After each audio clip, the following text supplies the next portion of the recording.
वाली बेटी जो है वो अभी भी लप्पी भौजी का पीछा नहीं छोड़ी है। वो जब देखो तब लप्पी भौजी को कॉपी करने में लगी रहती है।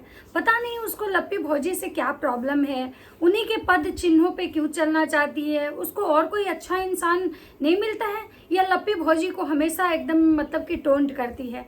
जब देखो तब लप्पी भौजी को ही टारगेट करती है, या तो लप्पी भौजी को गाली सुनवाती है, या तो लप्पी भौजी के का ही कॉपी करती है, एकदम बिल्कुल उनका नकल करती है।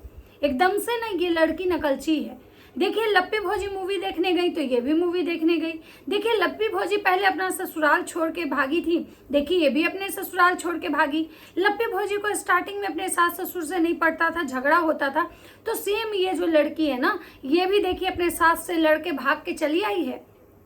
मतलब ये जो है ना बिल्कुल एकदम लप्पी जैसा बनना चाहती है। आने वाले समय में देखिए इसको हो सकता है इसीलिए लप्पी से जलन होता है, क्योंकि ये लप्पी को कॉपी करती है, लप्पी के पद चिन्हों पे चलना चाहती है, इसीलिए लप्पी जैसी नहीं बन पाती है ना, तो इसको बहुत जलन होता है।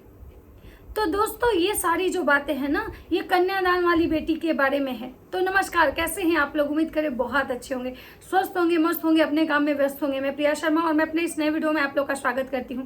आशा करती हूं जो हमारे चैनल पे नए जुड़े हमारे चैनल को सब्सक्राइब करेंगे, लाइक कमेंट शेयर और मुझे बहुत सारा प्यार देंगे। दोस्तों आज मैं बात करने आई हूँ कन्यादान वाली बेटी का। जैसा कि आप सबको पता है कि कन्यादान वाली बेटी अपने ससुराल से घर जो है खाली करके चली आई हैं। ससुराल से वो आई हैं, उनके घर नया वो घर शिफ्ट की हैं। कहाँ शिफ्ट की हैं अभी ये चीज़ें वो किसी को नहीं बताई हैं।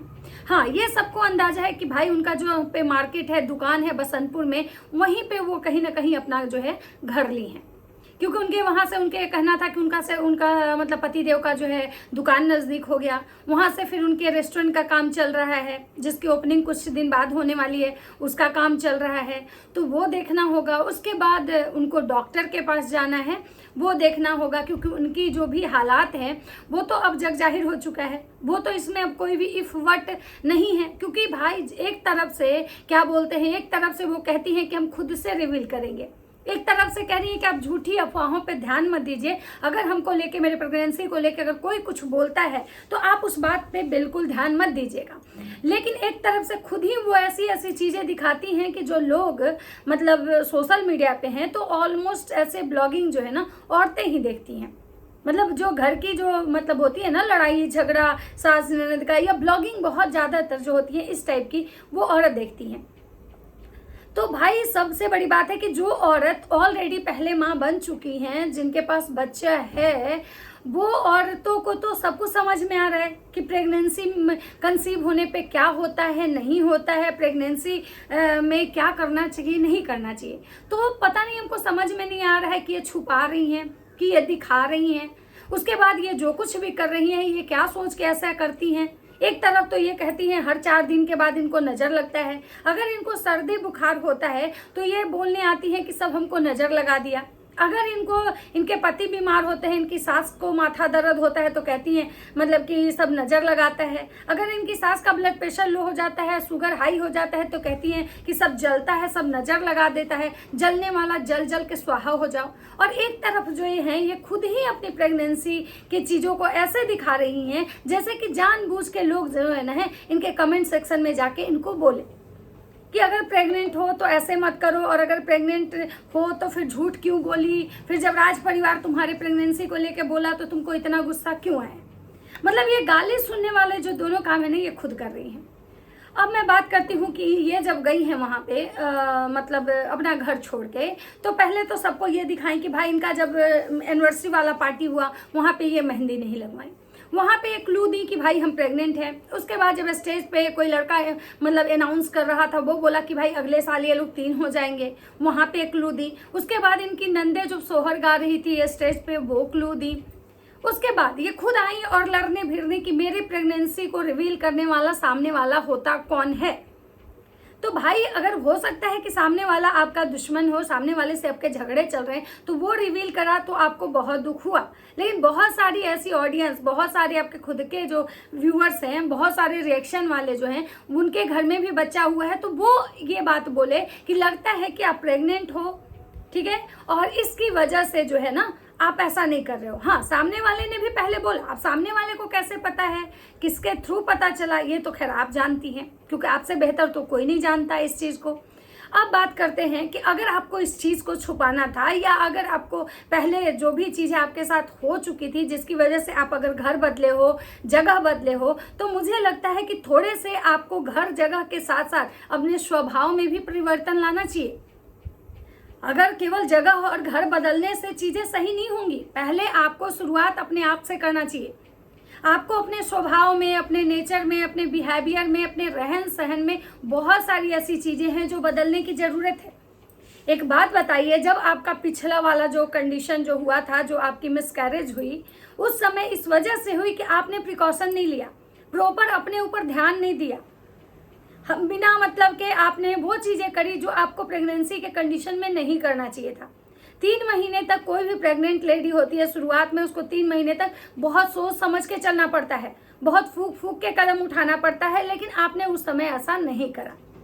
ये जग जाहिर है, आपने डांस किया, आप ट्रेन से अंबाला तक की जर्नी की, आप यहाँ गई वहाँ गई, पूजा में बैठी, गंगा क्रॉस की, मतलब हर एक चीज़ जो आप है ना वो रूल रेगुलेशन के खिलाफ की, और आपका फिर मिसकैरेज हुआ जिसका आपको बहुत दुख हुआ, बेहद आपको दुख हुआ। क्योंकि कोई भी आपके जगह पे कोई औरत होगी तो शायद उसको बहुत दुख होगा, क्योंकि औरत जब कंसीव करती है ना तो एक उसको सिर्फ एक बच्चा नहीं होता है, उसका एक सपना होता है जो पूरा होता है। एक औरत तभी कंप्लीट होती है जो वो माँ बनती है। जिस औरत के पास बच्चा नहीं होता है ना वो कभी आजीवन कंप्लीट नहीं होती है। तो चलिए मैं बात करने आई हूँ आपकी कि आपको जब पिछले बार आपने इस तरह का मतलब केयरलेस वाला काम किया तो आपको इतना भारी नुकसान पहुंचाना पड़ा। तो इस बार जब आप फिर से कंसीव की हैं तो आपको बहुत सोच समझ के कदम उठाना चाहिए। आप जो घर से बाहर निकल रही हैं, चाकू लेके जा रही हैं कि अब चाकू मतलब हम लेके जा रहे हैं, हमारी सासू माँ चाकू दी हैं, उसके बाद आप ऐसे मतलब घूम रही हैं, तो सबसे पहली बात कि भाई आप जब प्रेग्नेंट हो तो आपको ऐसे कंडीशन में चाकू मिल रहा है, तलवार मिल रहा है, या जो कुछ भी आप लेके जा रहे हो, ये चीज़ें कम से कम आपको अभी नहीं बोलनी चाहिए। इस चीज़ को आप हाइड रख के, भले ही आपकी सासू माँ दी थी, वो तो आप जानती थी और तो कोई नहीं जानता था, तो फिर इस चीज़ को वीडियो में बताने की क्या ही आपको ज़रूरत थी। एक तरफ आप ऑफिशियली ये नहीं बता रही हैं कि आप प्रेग्नेंट हैं, एक तरफ आप जो है हर वो चीज़ दिखा रही हैं कि आप प्रेग्नेंट हैं। इस पे जब आपको लोग बोल रहा है तो आप बोलेंगे कि लोग नज़र लगा दिया। कल के डेट में अगर कुछ भगवान ना करे कुछ ऊंच नीच होगा तो सारा बिल जो है ना आप किस पे फाड़ने आएंगी? जनता पे आएंगी। सामने वाले को ब्लेम करेंगी कि सामने वाला मेरे लिए ऐसे बोला वैसे बोला तो मेरे साथ ऐसा हुआ। लेकिन आप अपने लक्षण में सुधार कहाँ ला रही हैं? क्योंकि सुधार तो आपको अपने ऊपर अभी करने की ज़रूरत है। उसके बाद अगर आप सच में प्रेग्नेंट हैं तो 3 महीने तक अगर आप अपना घर छोड़ के आई हैं तो 3 महीने तक तो कम से कम आपको रेस्ट करना चाहिए था, बेड रेस्ट करना चाहिए था। क्योंकि जब भी आप जिस रोड से जा रही थी, जिस जगह से आप निकली थी, मैंने वो जगह देखा, वो जो जगह था ना काफ़ी ऊंचा नीचा था वो। तो लोग कहते हैं कि जब प्रेगनेंसी का कंडीशन हो और अगर क्रिटिकल कंडीशन हो, आपको पता है कि आप काफ़ी वीक हो, और जब डॉक्टर का ये कहना होता है कि बहुत ही इसका हालत ख़राब है, बहुत मतलब वीक है, तो ऐसे में कंसीव करना और कंसीविंग को मेंटेन करना थोड़ा क्रिटिकल होता है। तो वैसे में लोग कहते हैं कि ऊंचे नीचे जगह पे पैर नहीं पड़ना चाहिए, क्योंकि अगर भाई अनहोनी जो होती है वो बता के नहीं होती है।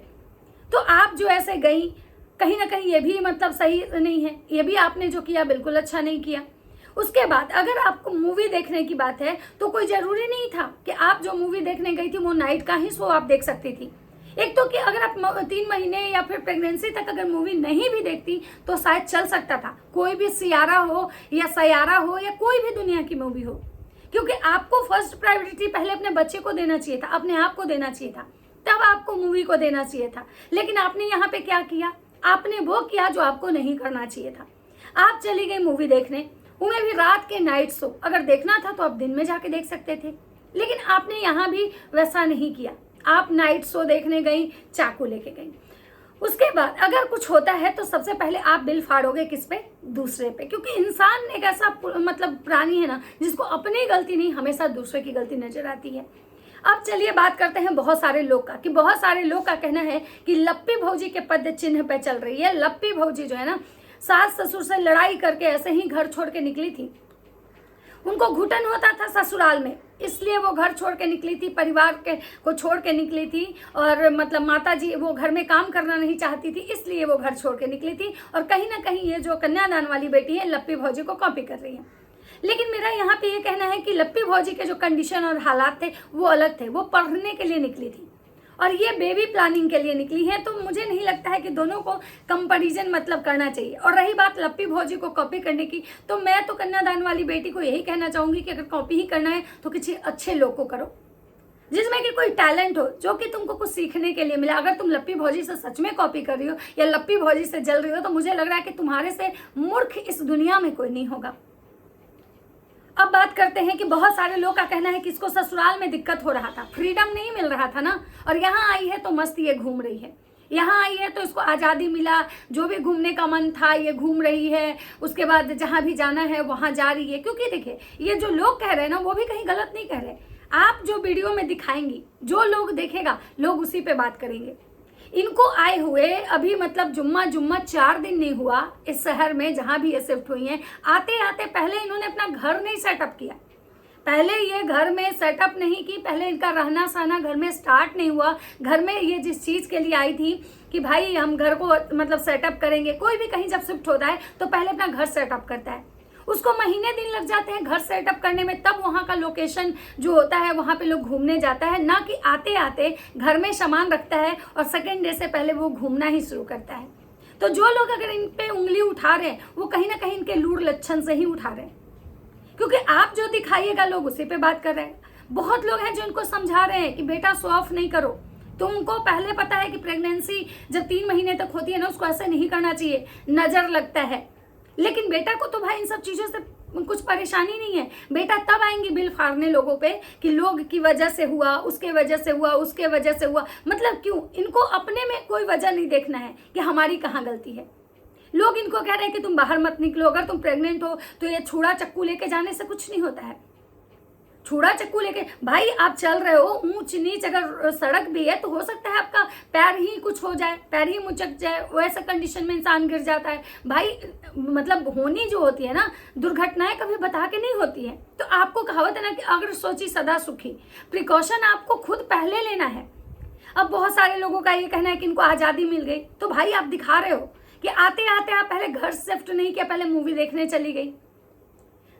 उसके बाद बहुत सारे लोग कहना है कि भाई ये जो है ना, ये किसी की भी सगी नहीं हो सकती है, ये किसी की भी सगी नहीं हो सकती है। बहुत सारे लोग इनको ये कमेंट कर रहे हैं कि अब रक्षाबंधन आ रहा है तो स्विगी और उनके भाई को राखी बांधोगी।